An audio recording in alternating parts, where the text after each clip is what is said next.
I'm going to show you how, if they really wanted to, the Tories could fix all of our problems. Just like that. There's plenty of talk across the political spectrum about what the main issues in the UK are, whether it's Brexit, trans rights, immigration, or whatever bollocks they drag out next. But there's one issue that, if we were to fix it, could have a multitude of positive effects that could change our lives forever. That's right, it's the NHS, the National Health Service. So there's a growing consensus that the problem in our economy is perhaps not completely unrelated to the problem in the NHS. We have one of the forecasts to be the slowest growing economy in the rich world. Got lots of people that are missing from the labour market, a reasonable proportion of those because they're sick or unwell. So we asked, OK, well, there's 7 million people waiting for treatment in the NHS, non-urgent treatment, anything from a cataract operation to a knee replacement and all the bits in between. If we manage to treat those people, is there a benefit to the economy? What does that look like? And we estimate that at £73 billion over 5 years. And that's just delivering against the trajectory the government and the NHS England have put up. The big problem here is that we're quite far off that trajectory. We're 1 year into this 3-year plan, and we wanted to go up from sort of the year before the pandemic, 30% and up. We've actually gone slightly backwards.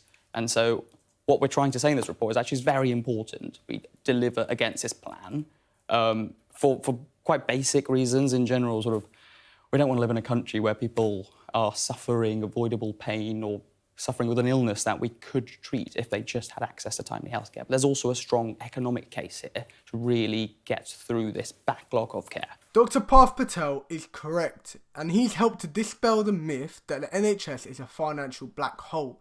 If anything, if we let the NHS fall, it will create an even bigger black hole than we're already in. The NHS is today receiving some of the biggest amounts of funding it's ever received, but public satisfaction is at its lowest. That doesn't make any sense. But the problem comes from my own framing. You see, I use the term black hole, but that implies that the money is just going nowhere. It's just disappeared into thin air.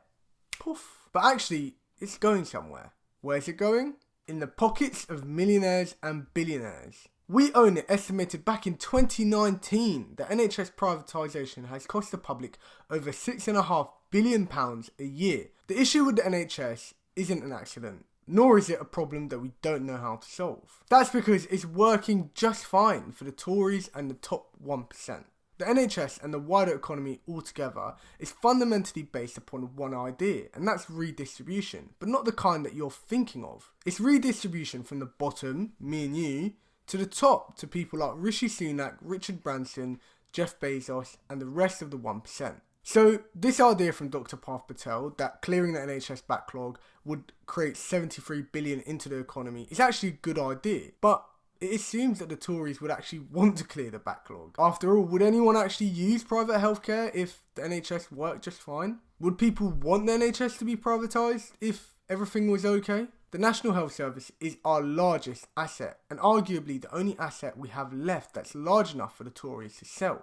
Don't trust the Tories with it, and don't think that they'll fix a problem that benefits them.